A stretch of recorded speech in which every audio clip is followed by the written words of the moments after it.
Okay, so here I'll be making the grid game, and I've already coded out the code in GitHub, and here I'll just be hosting it in the web app and the SQL database. So there's two parts to it. One is the database, and the other one is the front-end application.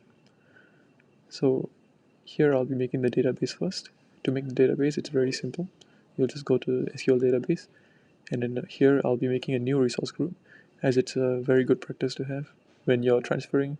It makes it easier when you want to transfer the entire app suite and the stack over to another person or another user. So here I'll just be naming it CLIC tutorial. Then next up is the database name. The database name, I'll just be naming it CLIC tutorial.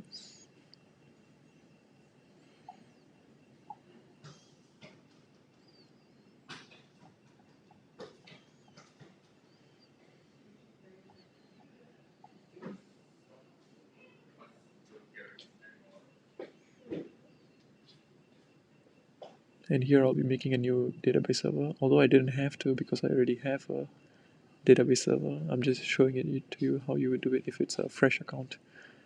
You can usually just use the same database server as your other databases. It makes it a lot more efficient and you won't incur extra cost. But here I'm just showing a demonstration of how you would do it if it's a fresh account. And here it's important to pick SQL authentication, as it makes login a lot easier from app side, from the front end app side. And I'll be using my Bitwarden to generate a secure password. Makes it easier to take note and everything.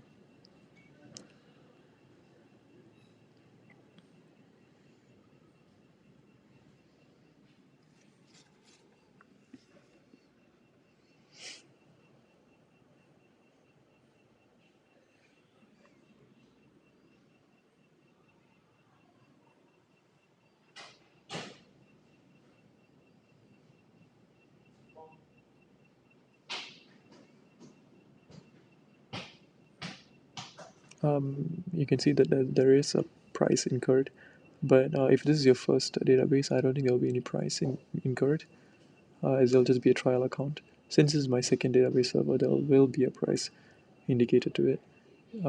Even if there is a price indicated for yours, do not worry too much, because there is a $200 credit, and that $200 credit would go a long way, and this will be hosted for a very long time. Currently, I'm just checking it one last time before I create, review, and create.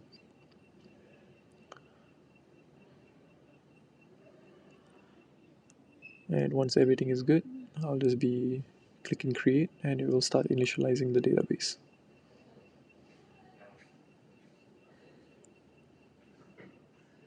Here on the top right, you will see something. Yep, initializing deployment.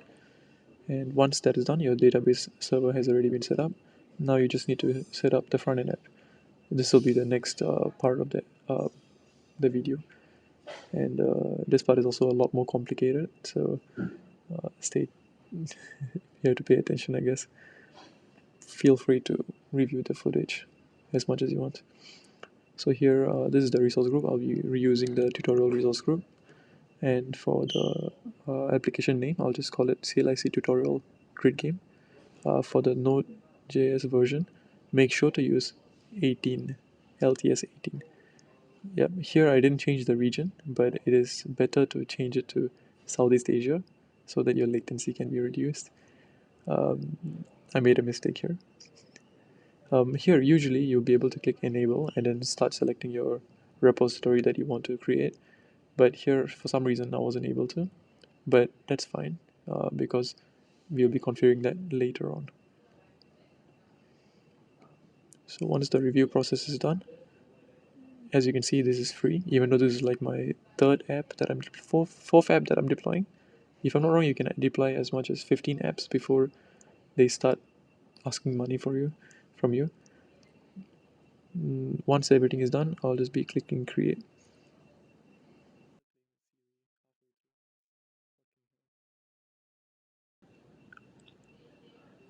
Yeah, once it's done, this will take a while because it's an web application. It does take a while for it to properly deploy. SQL database is a lot faster. Even after it's deployed, there is still a lot more processing time. And once it's deployed, we'll also be adding the credentials.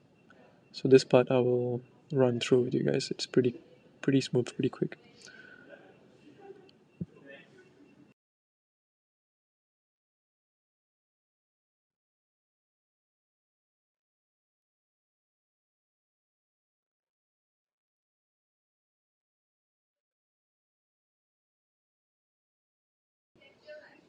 Yeah, here I know this is where I noticed that it was East US instead. US East instead. Yeah, I was like, should I re-record it? I'm like, no, it's fine. I'll just go through with it. By right, it shouldn't cause any issues, but it's just better practice to have everything at the same location.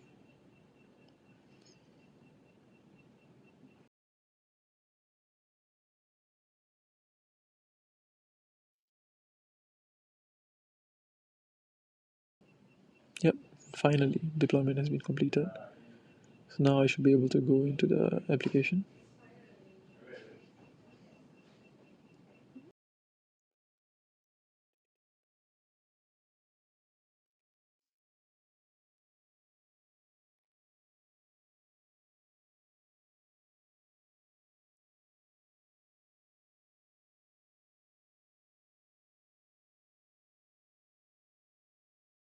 Okay, so this is the overview of the app.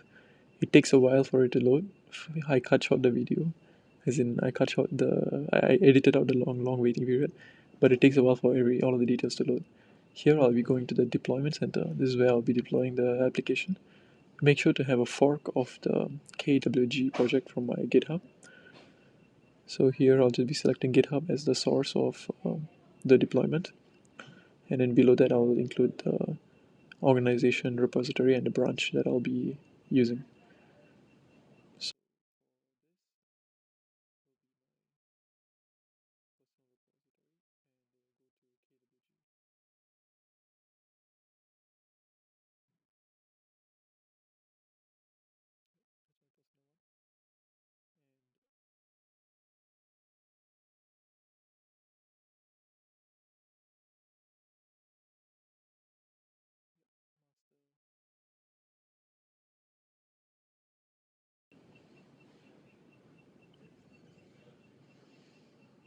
here I'll just be using create a new one because it makes it a lot simpler. As I didn't want it to clash. It's you because you will probably be creating a new one too. And lastly, you'll just be clicking review and save. Makes it a lot easier. Yeah, as you can see, it shows an error if you don't use the other authentication method.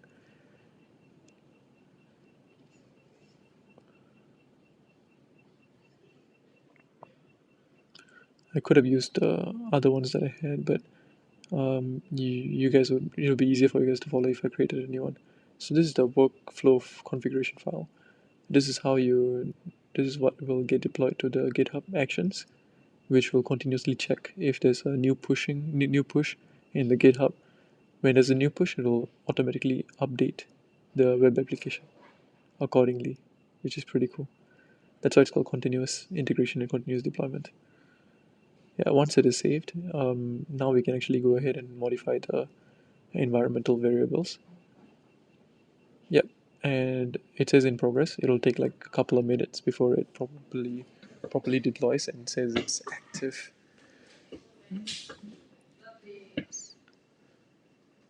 So now, since it is active, we can actually go to the domain and check it out. But before that, it's important for us to assign the environmental variables. This is where the SQL database config files go in. So this is somewhat like a private key, public key, private key kind of thing. So here I'll just be copy pasting all of this from the original application as I'm quite lazy and I don't want to get anything wrong, because if a single character is wrong, it won't really work properly. So I'll just be running through all of that.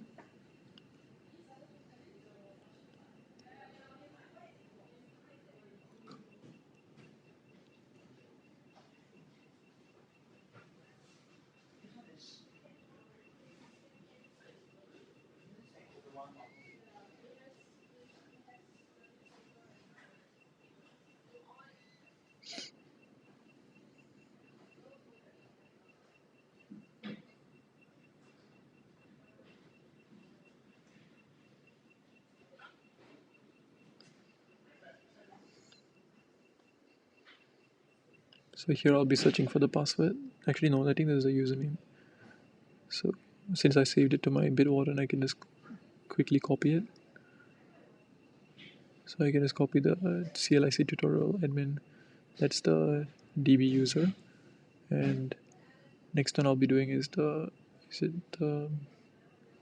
password. Okay, password is also saved in my Bitwarden. I'll just be copy pasting it.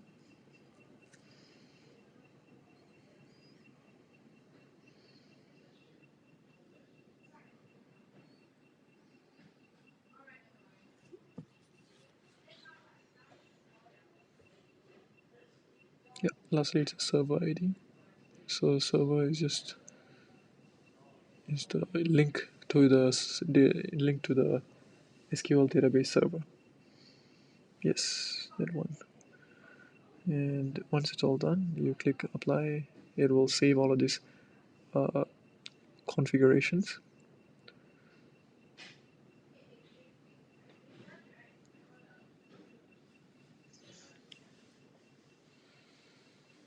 And once it's updated, you should be able to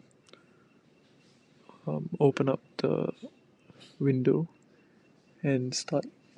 The app should be working properly. So to test if the app is working properly, we can just go ahead, load it up, and then check how it goes.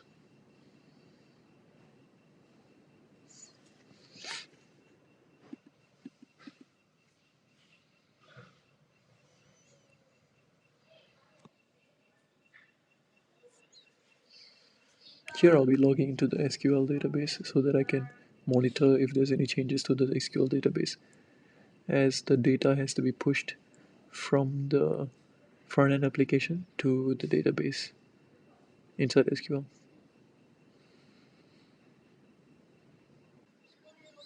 Here is an important step whereby you have to open up the firewall settings for the network that you're using so you can easily debug, and also you have to open up the network for uh, full on public access. It's a bit more dangerous, but it makes it a lot easier to uh, access your SQL database from your application. Ideally, you would want to use a private network, but for this application itself, it seemed a bit redundant for it.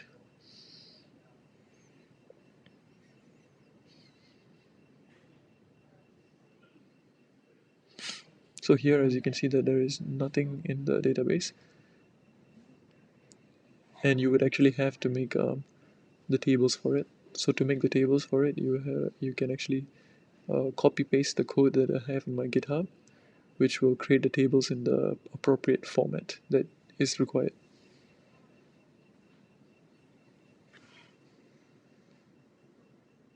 And once the game is loaded, you can actually start playing around with the application. This will start recording the data.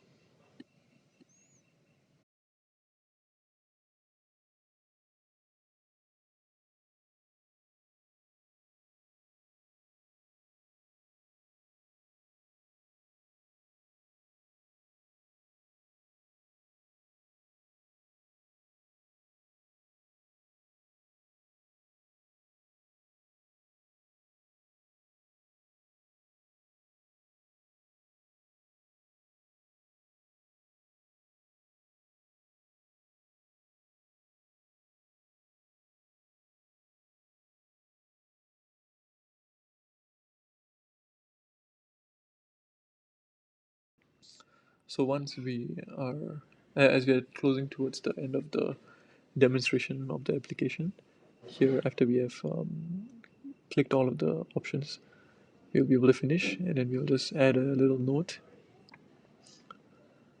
When we click finish and save, we will be able to see it in our database. It will look something like this, although there is a few more data because I had a few more testings.